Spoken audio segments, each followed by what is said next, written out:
إياك نعبد وإياك نستعين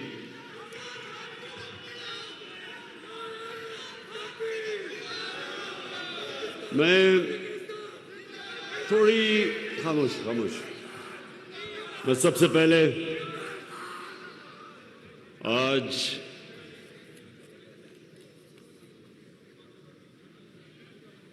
اپوزیشن پارٹیز کا دل سے شکریہ ادا کرنا چاہتا ہوں.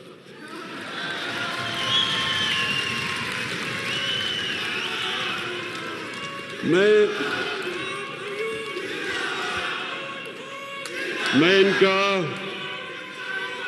ان کا اس لیے شکریہ ادا کرنا چاہتا ہوں کہ انہوں نے لوگوں کو ٹماٹر اور پیاز کی قیمتیں بھلا دی ہیں. اب تک ہمیں عالمی سطح پہ ایک مہنگائی کا سمندر آیا ہوا ہے تو سارا وقت ہمیں بوجھ پڑا رہتا ہے. کس طرح ہم لوگوں کے آسانی پیدا کریں, کس طرح مہنگائی کم کریں, یہ سارا وقت میری اور میری ٹیم سوچتی ہے کہ کیا کیا ہم حربے استعمال کریں. لیکن جب سے یہ تھری اسٹوجز کو لوگوں نے ان کی شکلیں جب دیکھی ہیں نا,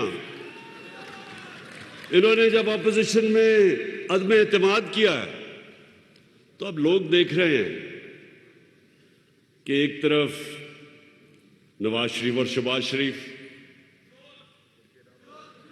ایک طرف سن لیں دوسری طرف آصف زرداری,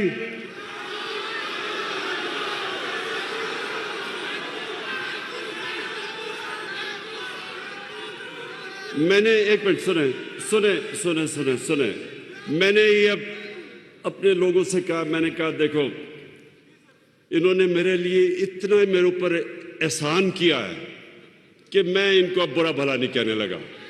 صرف تو ایک طرف سن تو لو, ایک طرف نہیں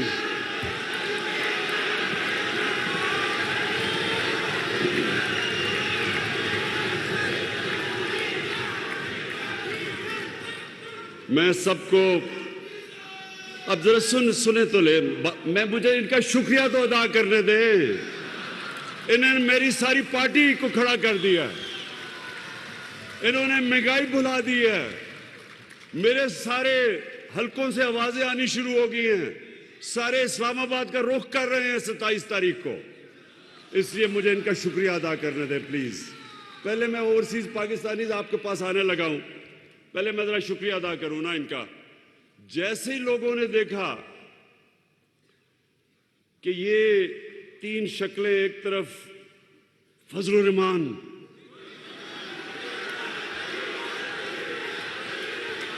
سن لیں اب ذرا سنیں. اچھا میں سوچ رہا تھا کہ 10 دنوں میں ایک دم یہ ملک بدل کیسے گیا ہے. میں نے بڑا رات کو سوچا, میں نے کہا یہ ہوا کیا ہے کہ ایک دم ساری میری پارٹی کھڑی ہو گئی, سارا ملک سب کچھ مہنگائی بھول گیا ہے. پھر میں نے جب غور کیا تو اب دیکھیں ہوا کیا ہے. کرنا تو سب اللہ کا ہے, ایک پلان انسان بناتا ہے, دوسرا اللہ بناتا ہے. سب جانتے ہیں کامیاب ایک ہی ہوتا ہے. تو انہوں نے تو اب یہ جب تین اکٹھے ہوئے تھری اسٹوجز, تو جو نون لیگ ہے, نواز شریف کے لوگوں کو انہوں نے 20 سال یہ بتایا کہ زرداری سے کرپٹ آدمی پاکستان میں کوئی نہیں ہے. 2 دفعہ اسے جیل میں ڈالا. ادھر زرداری نے پیپلز پارٹی کو یہ بتایا کہ نواز شریف سے کرپٹ آدمی کوئی نہیں ہے. اس کے اوپر ہدایبہ پیپر مل کا کیس بنایا. وہ کیا تھا کہ یہاں سے منی لانڈرنگ کر کے, چوری کر کے پیسہ باہر لے کے جاتے تھے, ادھر فیک اکاؤنٹ سے واپس پیسہ لے کے آتے تھے. یہ کیس تھا, یہ زرداری نے اس کے اوپر بنایا تھا شریفوں پہ. اور فضل الرحمان کو ڈیزل نون لیگ نے شروع کیا تھا کہنا.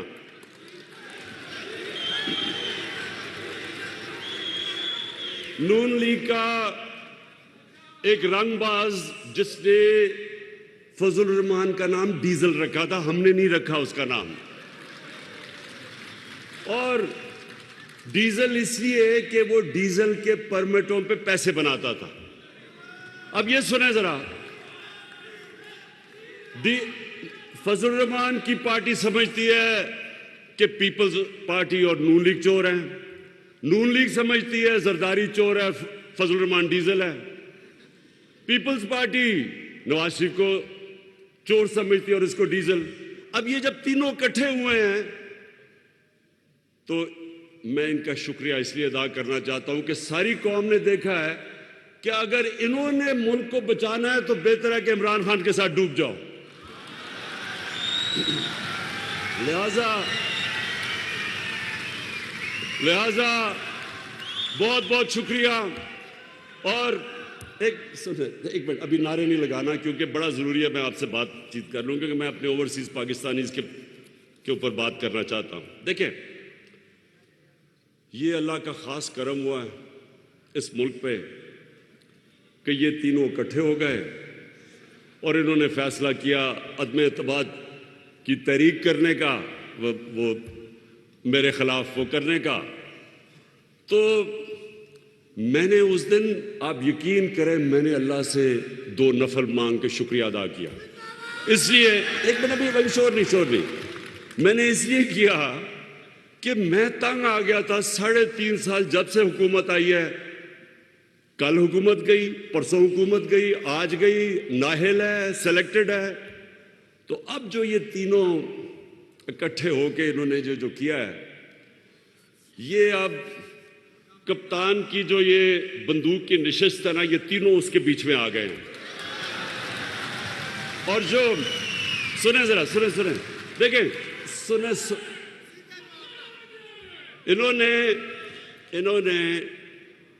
انہوں نے وہ کام کر دیا کہ میں دعا کر رہا تھا کہ اللہ یہ غلط فہمی میں پڑھ کے کہ شاید قوم ان کے ساتھ کھڑی ہو جائے گی. یہ پاکستانی قوم کو جانتے نہیں ہیں کیونکہ انہوں نے کسی نے سیاست تو صحیح کی نہیں ہے. نواز شریف وہ جنرل جنانی کے چھتوں پہ سریا لگاتے لگاتے وزیر اعلیٰ اور وزیر وہ بن گیا. شہباز شریف ٹوکرے کا پھل لے کے جاتا تھا رشوت دینے کے لیے, وہ اوپر آ گئے. انہوں نے محنت کون سی کی ہے؟ ان کو تو باہر سے اٹھا کے سلیکٹ کر کے ان کو بنا دیا. زرداری نے ایک جعلی پرچہ دکھا کے وہ بن گیا. انہوں نے محنت کب کی ہے؟ اور فضل الرحمان 30 سال سے دین کو بیچ رہا ہے, انہوں نے کیا محنت کی ہے؟ ہم یہ ابھی آپ نے پوری فلم دیکھی, ایک پارٹی نے گراس روٹ سے کھڑے ہو کے تھوڑے سے لوگوں کے کیمپین کر کے عوام میں جا کے محنت کر کے مارے کھا کے مشکلیں دیکھ کے ہم یہاں پہنچے ہیں. یہ کبھی بھی ہمارا مقابلہ نہیں کر سکتے.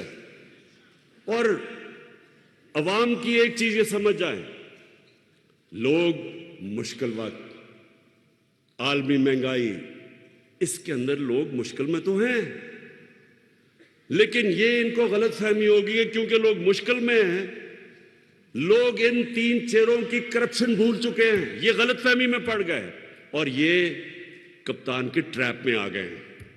اب انشاءاللہ آپ دیکھیں گے یہ کیا ہوتا ہے ان کے ساتھ. میں یہ پیشن گوئی کرتا ہوں کہ یہ صرف عدم اعتماد ان کی فیل نہیں ہوگی, ان کی 2023 کی الیکشن بھی گئی. اچھا, میں ذرا اب اوورسیز پاکستانی دیکھیں, کیونکہ میں بھی کوئی 20 سال اوورسیز پاکستانی رہا ہوں. میں باہر کرکٹ کھیلتا تھا, باہر کمائی کرتا تھا. میرا کرکٹ کی وجہ سے اور پھر شوکت خانم کی وجہ سے میرا سب سے زیادہ اوورسیز پاکستانیز کے ساتھ رابطہ رہا. میں ان کی مشکلیں جانتا ہوں, میں ان کی کنٹریبیوشن جانتا ہوں. میں یہ جانتا ہوں کہ جب یہ ایک پاکستانی ملک سے باہر جاتا ہے تو اس کو اپنا ملک یاد آتا ہے، اس کو پھر اپنے ملک کی صحیح معنی میں پتہ چلتا ہے کہ یہ ملک کتنا بڑا اللہ کا تحفہ ہے۔ پھر وہ اندر سے اس کو تکلیف ہوتی ہے کہ ہمارا ملک کیوں نہیں اوپر جاتا، دنیا اوپر جا رہی ہے، ہمارا ملک کیوں پیچھے رہ گیا، اس کو درد ہوتی ہے اس کی۔ وہ جب دیکھتا ہے کہ ہمارے لیڈر چوری کر کر کے پیسہ لندن میں بڑے بڑے محلات لیتے ہیں، اس کو زیادہ تکلیف ہوتی ہے، کیونکہ اس نے محنت سے پیسہ کمایا ہوتا ہے۔ انہوں نے 12 گھنٹے کام کیے ہوتے ہیں جب باہر جا کے کہ اپنے بیوی بچوں کا پیٹ پالے، ان کو اچھے اسکولوں میں پڑھائے، ان کی تعلیم دے۔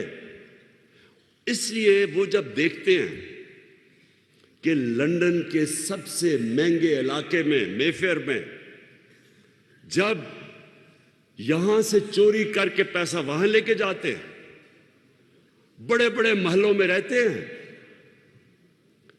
بڑی بڑی گاڑیاں چلاتے ہیں، کسینوز میں رات کو یہ بھرے ہوئے ہوتے ہیں، جوا کھیلتے ہیں، تکلیف ہوتی ہے۔ وہ محنت کرتے ہیں، یہ اپنے ملک کا چوری کا پیسہ باہر لے کے جاتے ہیں، ہمارے بیرون ملک پاکستانی وہاں سے کمائی کر کے پاکستان پیسہ بھیجتے ہیں، جس کی ابھی اسد عمر نے آپ کو بتایا کہ ریکارڈ ریمیٹنسز آئی ہیں ہمارے دور میں، اور اس کے اوپر ہمارا ملک چل رہا ہے۔ تو یہ وہاں محنت کر کے پیسہ پاکستان لائیں، وہ یہاں سے چوری کر کے منی لانڈرنگ کر کے پیسہ باہر لے کے جائیں اور عیاشی کریں وہاں، یہ اور ان کے بچے، ان کو تکلیف ہوتی ہے۔ ہمارے وہ محنت کش پاکستانی وہ جب دیکھتے ہیں، ایک تکلیف یہ ہوتی ہے کہ چوری کے پیسے میں عیاشی کر رہے ہیں، دوسری تکلیف یہ ہوتی ہے کہ یہ ملک کو بدنام کر رہے ہیں، کیونکہ جب یہ باہر جاتے ہیں اور یہ باہر محلوں میں رہتے ہیں تو سارے ان کی حکومت کے لوگوں کو، ان کے وزیر اعظم کو، سب کو پتہ ہوتا ہے کہ ان کے پیسے کدھر کدھر پڑے ہیں اور کتنا چوری کا پیسہ ان کے پاس ہے۔ آج روسیوں کا، جو روس کے بڑے بڑے بزنس مین ہیں، جن کو اولیگارکس کہتے ہیں، ان کے سارے پیسے ضبط ہو رہے ہیں، ان کے آف شور اکاؤنٹ ضبط ہو رہے ہیں، کیونکہ ان کو غصہ ہے روس کے اوپر۔ اس کی وجہ سے یہ ان کے ساری پراپرٹیز، اثاثے، جائیداد وہ ضبط کر رہے ہیں، اور ان کو بھی یہی ڈر ہے۔ یہ جو بڑے اس وقت، یہ جو خاص طور پہ 2 بڑے خاندان جنہوں نے یہاں سے چوری کر کے اربوں ڈالر ان کا باہر پڑا ہے، یہ صرف یہی نہیں کہ چوری کرتے ہیں، ان کا چوری کا پیسہ ہمارے ملک کو غلام کر دیتا ہے۔ وہ کبھی بھی سر اٹھا کے بات نہیں کر سکتے باہر کے لوگوں کے ساتھ، اگر ان کو بھی پتہ ہے دونوں کو کہ ان کا چوری کا پیسہ ہے۔ چوری کا پیسہ ان کو غلام بنا دیتا ہے۔ جب آپ دیکھتے ہیں کہ جناب وہ پاکستان کا وزیر اعظم اوباما کے سامنے بیٹھا ہوا ہے، کام پہ ٹانگ رہی ہیں،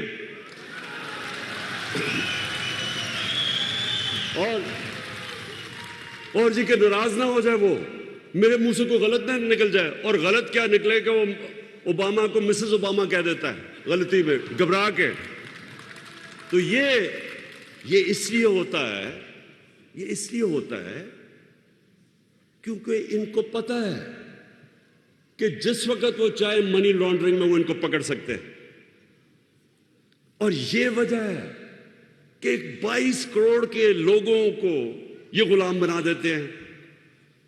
مجھے یہ بتائیں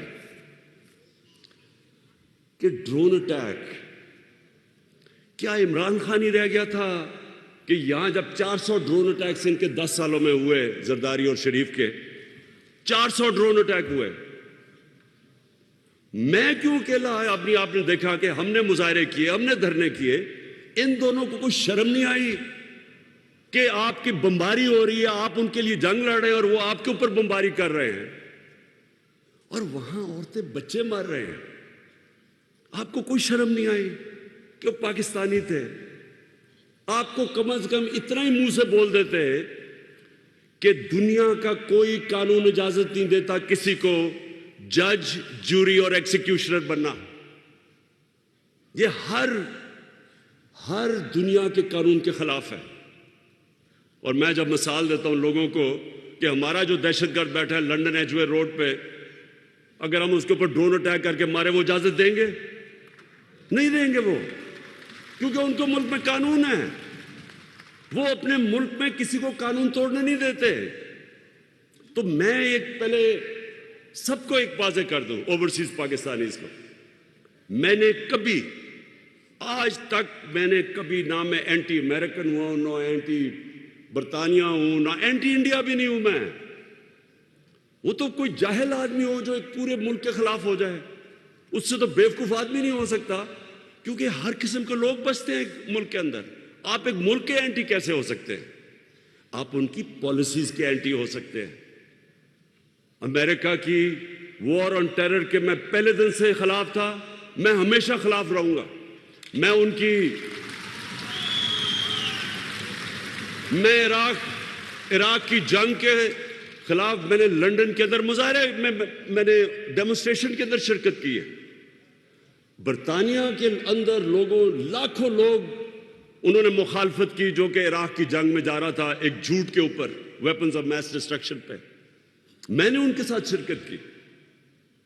تو برطانیہ میں آپ کیسے کہہ سکتے کہ میں اینٹی یو کے ہوں، کیونکہ ان پر بہت بڑی اکثریت نے اس کی مخالفت کی تھی. آج ہندوستان کے اندر جو یہ ہندوتا، ان کی جو یہ فلسفی ہے کہ ہندو ریس صرف انڈیا ہندوؤں کے لیے، باقی وہ برابر کے شہری نہیں، مسلمان، خاص طور پر مسلمان اور پھر کرسچنز. تو یہ تو مجھے پتہ ہے، میں انڈیا کو بڑی اچھی طرح جانتا ہوں. بہت بڑے پڑھے لکھے لوگ ہندوستان کے اس کی مخالفت کر رہے ہیں. وہ سمجھتا ہے کہ نریندر مودی کی جو پالیسیز ہیں وہ ہندوستان کو تباہی کی طرف لے کے جا رہی ہیں. بہت بڑے لوگ ہیں ایسے، ڈرے ہوئے ہیں اس وقت، کیونکہ فیشزم ہے وہاں، خوف ہے وہاں، میڈیا کے اوپر خوف ہے، ججز کے اوپر خوف طاری کیا ہوا انہوں نے. ایک فیشسٹ گورنمنٹ ہے وہاں. لیکن میں اینٹی انڈیا تو نہیں ہوں. ہم بھی دعا کرتے ہیں کہ وہاں کوئی صحیح لیڈرشپ آئے تاکہ وہ ہندوستان میں کشمیریوں کا حقوق دے، وہاں مسلمان ہیں وہاں ان کو برابر کا شہری بنائے. ہم بھی یہ دعا کرتے ہیں. اور اگر وہ کشمیر میں جو انہوں نے قدم اٹھایا تھا 5 اگست 2019 کا، وہ واپس لیتے تو ہم پھر ان سے اپنے تعلقات نارمل کر سکتے اور بات چیت پہ مسئلے حل کر سکتے. تو میری مخالفت تو یہ تھی کہ آپ نے اپنے لیے اور قانون بنائے ہوئے ہیں. اپنے ملک میں تو آپ اجازت نہیں دیتے یہ بمباری کر کے لوگوں کو دہشت گردی کے خلاف جنگ اور جج، جوری، ایکسیکیوشنر. تو ہمارے ملک میں آپ یہ کہہ رہے ہیں 400 ڈرون اٹیکس، کتنے لوگ اس میں مارے گئے، کتنی عورتیں بچے مارے گئے. اور ذمہ داری کس کی تھی؟ ان دونوں کی. اور یہ دو کیوں نہیں بولتے تھے؟ کیونکہ یہ اپنے پیسے کے غلام ہیں. اگر چوری کے ان کو اتنا پیسے سے پیار ہے، یہ اس ملک کو بیچ دیں گے اپنے پیسے کو بچانے کے لیے. انہوں نے جو ہندوستان سے نواز شریف نے جو کیا ہے، آپ سوچیں کہ ہندوستان کے پرائم منسٹر سے برکا دت بڑی صحافی ہے، اس نے مجھے اپنی کتاب بھی دی ہوئی ہے. اس نے کہا کہ اپنی فوج سے ڈر کے نریندر مودی سے نواز شریف چھپ کے میٹنگ کر رہا ہے، اپنی فوج سے ڈر کے. یعنی یہ سوچے، اس سے ذرا غور کریں نا. آج اگر پاکستان کی فوج ماشاءاللہ ایک دنیا میں مسلمان دنیا کی سب سے طاقت ترین فوج نہ ہوتی تو ملک کے 3 ٹکڑے ہو چکے ہوتے. آج آپ ذرا حال تو دیکھیں، ایک منٹ سنیں ذرا، مسلمان دنیا کے حال دیکھیں. آگ لگی ہوئی ہے، تباہ ہو چکے ہیں. سیریا کو لو، شام لو، لیبیا لو، افغانستان سے کیا ہوا ہے، عراق میں کیا ہوا، صومالیہ میں کیا ہوا، یمن میں، ساری دنیا میں عذاب آیا ہوا ہے. پاکستان کو اللہ نے بچایا ہوا ہے. کیوں؟ کیونکہ ماشاءاللہ ایک ملک کی ایسی فوج ہے جو اپنے ملک کی دفاع کر سکتی ہے. اور اور اس فوج کے پیچھے اب ذرا سنیں، یہ دو میمو گیٹ کیا تھا؟ زرداری وہاں حسین حقانی جو امبیسڈر اس نے رکھا ہوا تھا امریکہ میں، وہ جا کے میسج دیتا ہے امریکن فوج کے ہیڈ کو کہ زرداری کو پاکستانی فوج سے بچا لو۔ یہ میمو گیٹ تھا۔ اب حیرت سوچے نا کہ ایک آدمی ان کو یہ کہتا ہے کہ اپنی فوج سے، اس کو ایمبیسڈر کہتا ہے کہ اپنی فوج سے، پاکستان کی فوج سے زرداری کو بچا لو، اور دوسری طرف نواز شریف ڈان لیگز کیا تھی؟ ہندوستان کو پیغام دے رہے ہیں کہ جناب اپنی فوج کو، اپنی ہندوستان کو یہ پیغام دے رہا ہے کہ ہماری فوج غلطیاں کر رہی ہے لیکن نواز شریف آپ کے ساتھ ہے۔ وہ اوہ بس بس بس بس بس سنیں،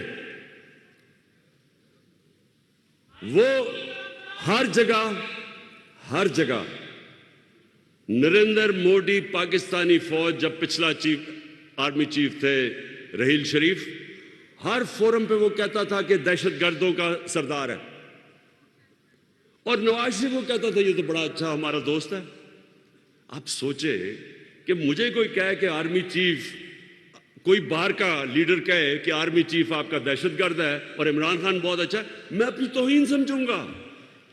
میرے ملک کے چیف کو کہہ رہا ہے کہ وہ دہشت گرد ہے، مطلب کہ میں، یعنی اصل میں تو وہ کہہ رہا ہے کہ پاکستان کا جو چیف منسٹر ہے، پرائم منسٹر ہے، اس کی فوج دہشت گرد ہے، اور وہ بڑے آرام سے اس کو شادیوں پہ بلا رہا ہے، ادھر جدھر جاتا تھا اس کو ان کے بزنس ہو رہے تھے۔ میں صرف آپ کو یہ بتانا چاہتا ہوں، اوورسیز پاکستانیز کی بات کر رہا ہوں۔ اوورسیز پاکستانیز کو تکلیف ہوتی ہے جب وہ دیکھتے ہیں کہ اس طرح کے لوگ ملک کو شرمندہ کرواتے ہیں دنیا میں کرپشن سے۔ ان کے اوپر مضمون کیا لکھے جاتے ہیں؟ ان کی کرپشن کے اوپر مضمون آتے ہیں۔ جب ان کے اوپر ایک آرٹیکل چھپتا ہے انگلینڈ کے مین اخبار میں، جدھر زرداری جا کے ہاتھ ملا رہا ہوتا ہے ان کے پرائم منسٹر سے، اور نیچے کیپشن یہ ہوتی ہے کہ وہ اپنے پرائم منسٹر کو کہہ رہے ہوتے ہیں کہ دیکھ کے کہ تمہاری انگلیاں نہ چوری کر لیں ہاتھ ملاتے ملاتے۔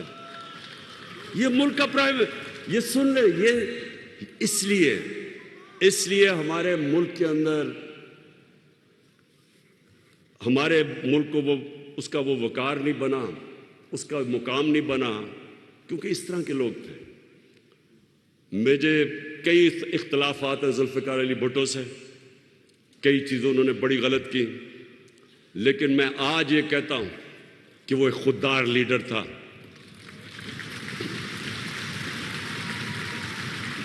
وہ پاکستان کی غیرت کے لیے کھڑا ہوتا تھا۔ اس نے اسلامک کانفرنس بنائی، مسلمان دنیا میں لوگوں کو اکٹھا کیا۔ وہ کسی کا غلام نہیں تھا، اور اس لیے لوگوں کو اس کے اوپر فخر تھا۔ ہم پاکستانی 22 کروڑ عوام ہیں۔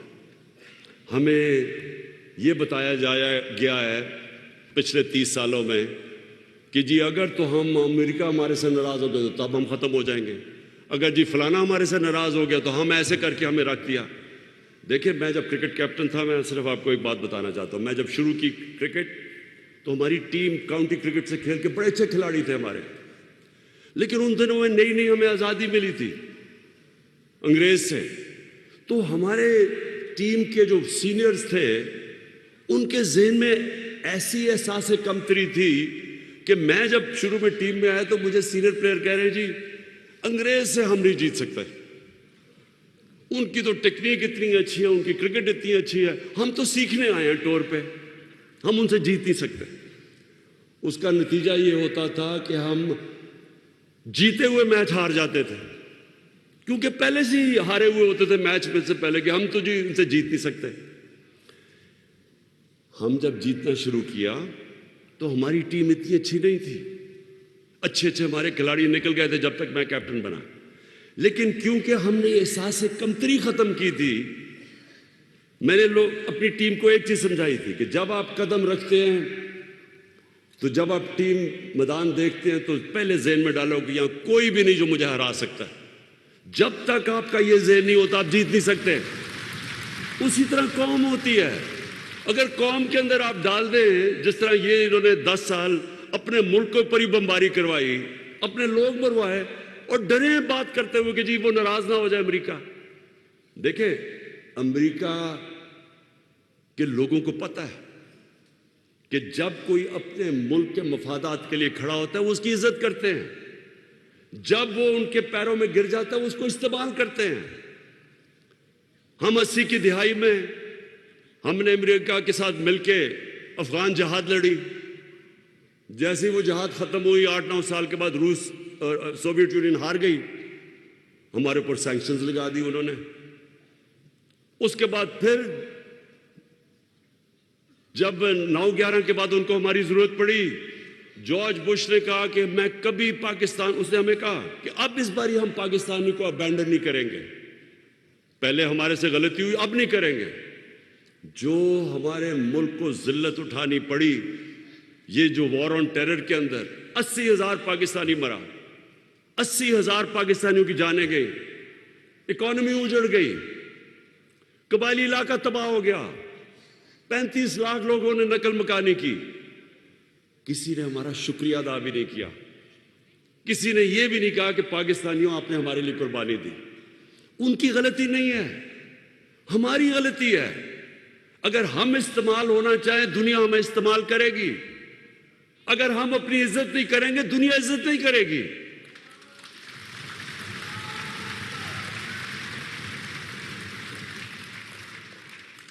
اور میں آخر میں آپ کو یہ کہنا چاہتا ہوں آج سب کو اوورسیز پاکستانیز کے سامنے, پہلے تو میں آپ کو یہ کہ آپ کو ہم نے ووٹنگ رائٹ دلوایا, کیونکہ میرا ہمیشہ میں سمجھتا تھا کہ اوورسیز پاکستانیز ہمارا اثاثہ ہیں, ان کو پاکستان کے اندر ان کی ووٹ بھی ہونا چاہیے. میں تو یہ کہوں گا ان کو الیکشن بھی لڑنا چاہیے, کیونکہ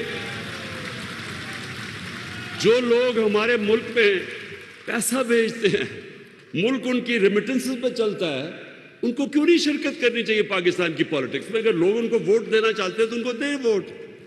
اور دوسری چیز, میں نے یہ بھی فیصلہ کیا کہ اب ہم ابھی تک تو ریمیٹنسز بھیجتے ہیں, اب جو میں چاہتا ہوں کہ اوورسیز پاکستانیز پاکستان میں انویسٹ کریں.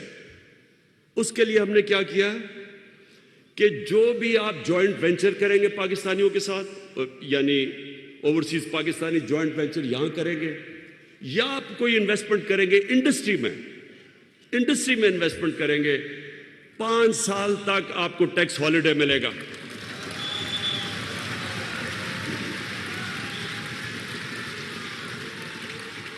اور باقی سارے جتنے آپ کے پرابلمز, آپ کو وہ سکسیشن سرٹیفکیٹ, وہ جو ڈیجیٹل ہم نے کروا دیا آپ کا پاور آف اٹرنی, وہ ہم نے آپ کی ڈیجیٹل کروا دی ہے. اور انشاءاللہ ہر وقت آپ دیکھیں گے کہ آپ کے لیے آسانیاں پیدا. میں نے اپنی مشنز کو کہہ دیا ہے, اپنے ایمبیسڈرز کو, کہ آپ کا سب سے بڑا کام یہ ہوگا کہ آپ نے ہمارے اوورسیز پاکستانیز کی زندگی آسان کرنی ہے, ان کے لیے آسانیاں پیدا کرنی ہے بجائے مشکلات کرنے کے لیے. اور میں آخر میں جو بات کہنا چاہتا ہوں وہ یہ, میں چیلنج کرتا ہوں, یہ میں آج کھڑا چیلنج کر رہا ہوں کہ یہ جو ہم نے 3.5 سال میں پاکستان کے لیے جو مشکل حالات میں ہم نے کیا, میں چیلنج کرتا ہوں کہ پاکستان کی تاریخ میں کسی گورنمنٹ نے 3.5 سال میں اتنا زیادہ کام نہیں کیا. اور میں سن لے ذرا, سب سے پہلے اب سنیں, کبھی ملک ترقی کر ہی نہیں سکتا جب تک آپ کی ایکسپورٹس نہ بڑھیں.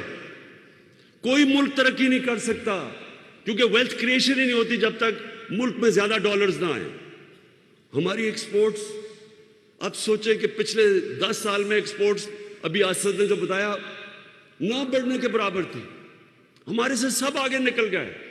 20 سال پہلے ہم ساتھ ہی تھے بنگلہ دیش کے, ویتنام کے, کمبوڈیا کے, ہم ان کے ساتھ تھے. سارے ہمارے سے آگے نکل گئے ایکسپورٹس میں، ملک وہیں کا وہیں کھڑا ہے۔ تو آپ پاکستان کی ریکارڈ ایکسپورٹس ہوئی ہیں، اور انشاءاللہ جو ابھی فگرز آ رہی ہیں، جو ہماری توقع تھی اس سے بھی زیادہ ایکسپورٹس ہو چکی ہے پاکستان کی۔ ریمیٹنسز آپ کی وجہ سے ریکارڈ ہوئی ہیں، ہم نے انسینٹیوز دیے لوگوں کو کہ بینکنگ چینل کے ذریعے پیسے بھیجیں، وہ ریکارڈ ہوا ہے۔ پھر پاکستان کی تاریخ میں سب سے زیادہ ٹیکس کلیکشن ہوئی ہے، جو کبھی سوچ بھی نہیں سکتا تھا کہ 6000 ارب تک ٹیکس اکٹھا کر لیں گے، وہ ہم نے کیا ہے۔ اور یہ کس ٹائم پہ؟ ساری دنیا کے اندر کرونا کا عذاب آیا ہوا تھا۔ جو برطانیہ میں بیٹھے اور جو امریکہ میں بیٹھے لوگ یہاں بیٹھے ہوئے ہیں، آپ سوچیں آپ کے اوپر کیا گزری تھی، کس طرح کے حالات میں آپ نے سامنا کیا۔ وہ مہنگائی آج کا کتنی آئی ہوئی ہے آپ سب جانتے ہیں۔ ہم دنیا نے جس طرح اسد نے کہا، دنیا نے اکنالج کیا کہ جس ملک میں سب سے زیادہ اہلیت تھی، سب سے زیادہ کمپٹنس تھی اس مشکل وقت سے ڈیل کرنے کی، وہ ٹاپ پہ پاکستان تھا۔ اور اس دور میں اپنے لوگوں کو بھی بچایا، اپنی اکانومی کو بھی بچایا۔ 5.6% گروتھ ریٹ ہوئی، جو کوئی تصور بھی نہیں کر سکتا تھا۔ ایشین ڈیولپمنٹ بینک کا بھی وائس پریزیڈنٹ، اس نے کہا ہمیں حیرت ہے کہ پاکستان جس طرح اوپر گیا۔ بل گیٹس نے آ کے پاکستان کے ماڈل کی تعریف کی، اکانومسٹ نے پاکستان کو رکھا کہ انہوں نے جس طرح نکلے ہیں اس مشکل وقت سے۔ اور ٹیکس کلیکشن اس وقت پہ 6000 ارب ریکارڈ پہ لے کے گئے، اپنی ٹارگٹ سے آگے نکل گئے۔ اور میں نے جب آیا تھا، میں نے پہلے کہا تھا کہ میں انشاءاللہ اس ملک میں 8000 ارب روپیہ سالانہ اکٹھا کروں گا ٹیکس میں، میں اس سے زیادہ اکٹھا انشاءاللہ آپ کو کر کے دکھاؤں گا، کیونکہ جب پیسہ آئے گا تو ہم اپنے لوگوں پہ خرچ کریں گے، ہم اپنی انفراسٹرکچر ڈیولپ کریں گے۔ ہماری جو 4 فصلیں تھیں جو بھی بتایا، اس سے 4 ریکارڈ فصلیں ہوئی ہیں پاکستان کی تاریخ میں۔ 1100 ارب روپیہ گیا دیہات کے اندر، 65% پاکستان دیہات میں ہے۔ کبھی پاکستان کے دیہات میں اتنا زیادہ پیسہ نہیں گیا، ان کو قیمت بھی ملی اور فصل بھی ریکارڈ ہوئی اور قیمت بھی کسانوں کو ملی، کبھی ایسے قیمت نہیں ملی۔ ہاں مہنگائی ہوئی، لیکن جو ان کو اضافی پیسہ گیا 1100 ارب روپیہ، جو اس وقت خوشحالی وہ ریفلیکٹ ہوتا ہے، record motorcycle sales, record tractor sales, record گاڑیوں کی سیلز، کیونکہ لوگوں کے پاس پیسہ آیا ہے۔ ریکارڈ اس وقت ٹیکسٹائل انڈسٹری نے سارے ریکارڈ توڑ دیے۔ ہم جب آئے تھے ٹیکسٹائل انڈسٹری فیصل آباد میں بند پڑی تھی، ٹیکسٹائل انڈسٹری کو ریل اسٹیٹ میں کنورٹ کر رہے تھے لوگ۔ آج مزدور نہیں ملتے ٹیکسٹائل انڈسٹری کے لیے، ساری پرانی انڈسٹری چلنی شروع ہو گئی ہے۔ یہ ہماری پالیسیز کی وجہ سے ہوا۔ آئی ٹی، ساری دنیا آگے نکل گیا ہے، انفارمیشن ٹیکنالوجی میں ہمیں پیچھے چھوڑ گئی۔ صرف 2 سالوں میں 75% انکریز آیا ہمارا آئی ٹی کے اندر، کیونکہ ہم نے پالیسیز چینج کر دی ہیں۔ کنسٹرکشن میں ہم نے اپنے لوگوں کو بچایا، 1500 ارب روپیہ کبھی بھی اتنا زیادہ کنسٹرکشن میں جنریٹ نہیں ہوا جو ریلیٹڈ انڈسٹریز تھی۔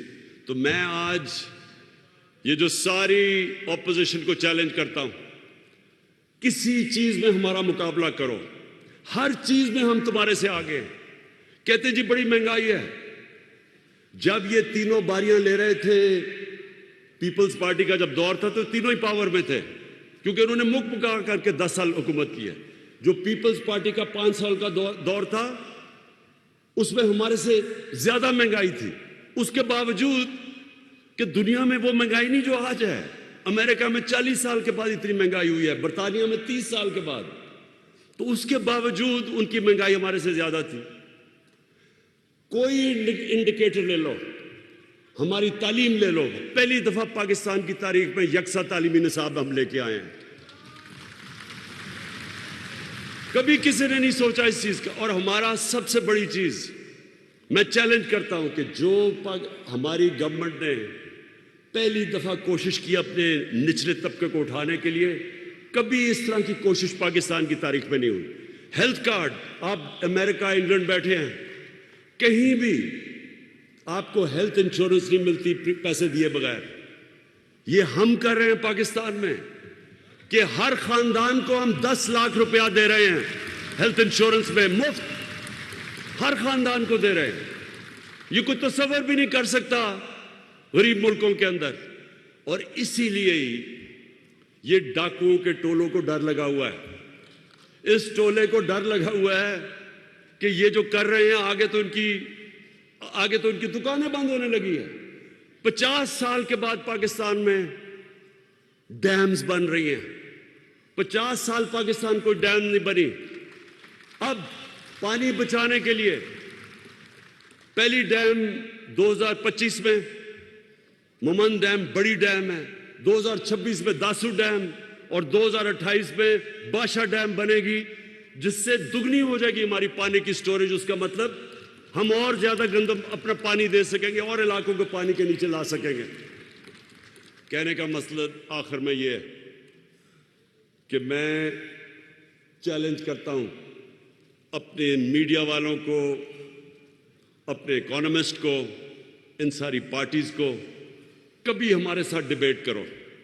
ہم آپ کو ثابت کریں گے کہ آپ تو 30 سال 35 سالہ باریاں لیتے رہے ہیں. ہم نے 3.5 سال میں جس طرح کی پاکستان میں امپروومنٹس کیے ہیں پاکستان کی تاریخ میں کسی نے نہیں کی. نیشن بلڈنگ کی ہے. رحمت للعالمین اتھارٹی اپنے بچوں کی تربیت کرنے کے کیے. لوگوں کو پتا تو چلے ملک بنا کیوں تھا, سیرت نبی کیا تھی, کیسے نبی صلی اللہ علیہ وسلم نے لوگوں کے کیریکٹر بدل دیے, لیڈر بنا دیا, لوگوں کو دنیا کی امامت کروائی. پتہ ہی نہیں ہمارے لوگوں کو کہ پاکستان تو بنا ہی اس لیے تھا. یہ پہلی دفعہ ہم اپنے بچوں کو اسکول میں بتا رہے ہیں سیرت نبی کیا تھا, نبی صلی اللہ علیہ وسلم کا راستہ کیا تھا, کیا وجہ تھی کہ اس نے عربوں کو اٹھا کے دنیا کی امامت کروائی. اور پھر یہ یاد رکھیں کہ جو ہمارے